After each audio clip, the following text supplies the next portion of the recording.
Numancia ay opisyal na mansibilidad ng Numancia ay isang ika-4 na klaseng bayan sa lalawigan ng Aklan, Pilipinas.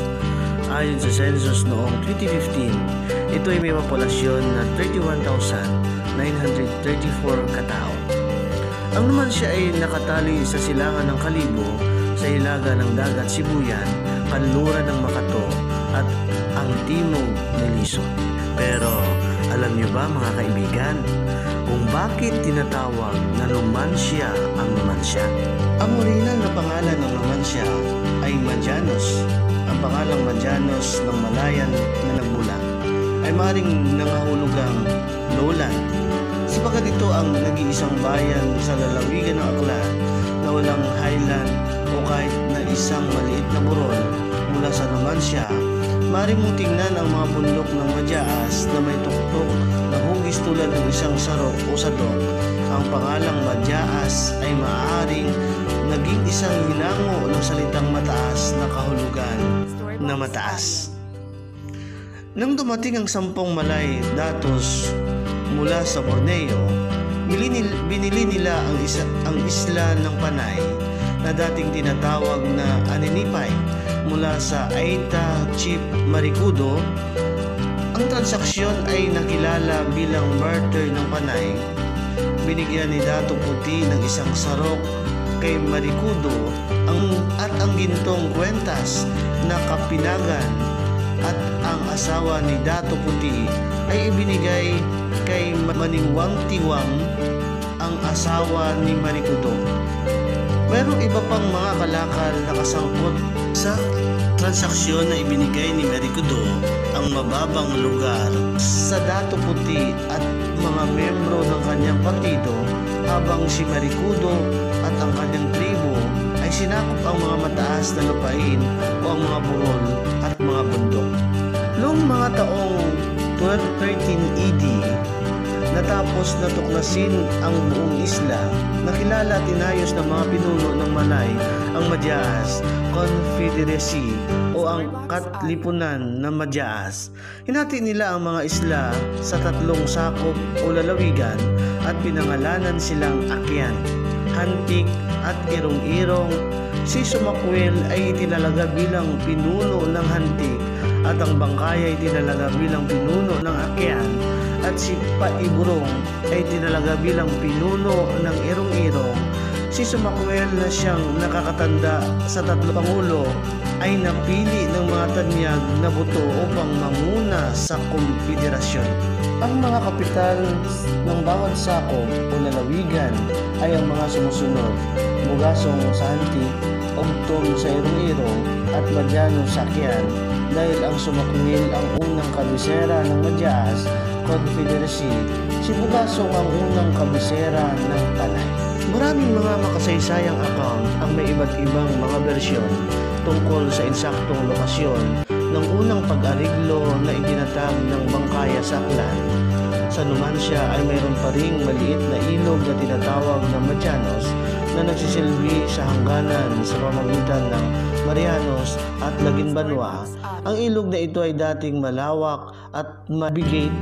Ayon sa mga dating tao, ang mga bangka na ginamit upang maglayag hanggang sa ilog na ito, ngunit dahil sa mga baha, mud flows at sitling, naging makitid at mababaw ito.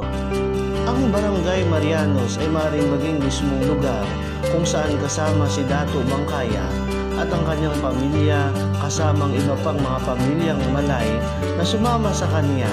Ang kasalukuyang pangalan ng barangay na ito ay napinsala kay Marianos. Hindi mahirap hulaan na may mas kaunting margin ng kamalian ng orihinal na pangalan ng barangay na ito ay Madianos, na isinisalang-alang-alang na ang Madianos River ay naroon pa rin ang pinapanatili ang dating pangalang orihinal. Nang di sa Madianos, sa paglipas ng panahon ay eroded at pinalitan ng titik R dahil sa pangingibabaw ng titik R sa wikang Espanyol. idinagdag ang katotohanan ng dating pari na may pangalang Padre Mariano na dating nanirahan sa barangay na ito ay dapat na unti-unting naimpluwensyahan ang katiwalaan ng pangalang Marianos kay Marianos. Sa paglipas ng panahon, ang Marianos tulad ng iba pang mga pag-aayos sa isla ng Panay ay naging isang maunlad na pamayanan. Tumaas ang populasyon at marami pang mga tumira ang dumating. Maraming iba pang mga pag-aayos ay naitatag at nakakalat sa buong lalawigan hanggang sa kung ano ngayon ang lalawigan ng Capiz. Ang Capiz ay dating bahagi ng Aklan, ngunit kalaunan ang buong lalawigan ay pinangalan ng Capiz sa pagdating ng Legazpi sa Panay. Ang ika-18 siglo ng mga tala sa pambansang archive at makasaysayang mga skits ng ilang mga lokal na kronolohikal ay nagpapakita na mayroong dalawang pangalan na nabanggit na nauukol sa bayan ng Numancia, sila Marianos at Lawan. Ang Lawan ay binubuo ng kung saan ay ngayon ang Albasan ay matatagpuan sa mga baybayin, habang ang Marianos ay matatagpuan sa lupain. Ang Marianos ay lumaki sa isang bayan kapag naabot hanggang sa kanluran ng Aklan River. Ito ay may sariling simbahan at post ng pangkalakal. Dahil lumawak ang konfederasyon upang maisama ang Luzon, Buglas, Rorong, Sugbo at Mait, tumaas ang dami ng mga train. Ang mga mangangalakal na Chino, Indonesiano at Malayan ay dumating upang mangalakal ng si Balinganga, ang anak ni Dato Bangkaya, ang punuan ng minuro ng Aklan, at kasabay nito ang pinuno ng Madyaas Confederacy at pagkaraan ng pagkamatay ni Dato Paiburong Sumadianos, ang pambansang kapital ng Free Hispanic Philippines. Ang minuro na Aklan ay naging clearing fort ng mga imigrante na nagmula sa ibang lugar. Sa loob ng higit sa 50 taon, pinasyahan ni Balinganga ang pagkaugnay ng nagpapaalala sa kanyang paksa tungkol sa code ng Sumakwil. Samantala, sinunod niya ang patakaran ng kanyang ama sa buong katlipunan ng Madyaas mula sa pagkamatay ng Balinganga hanggang sa pagdating ng Legazpi noong 1570.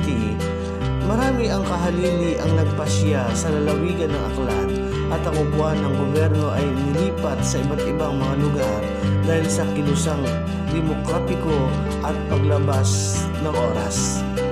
Ang dating site ng Marianos na medyo napababayaan ay pinalitan ng pangalan ang Laguimbanua na nangahulugang lumang bayan noong 1620 upang mabuhay ang dating kasiglahan ng komunidad.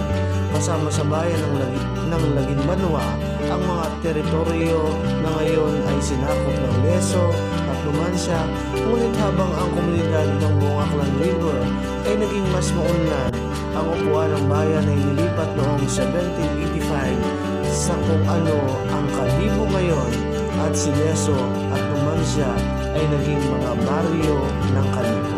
Pero alam nyo ba mga kaibigan, kung ano ang magagandang lugar na pwedeng puntahan dito?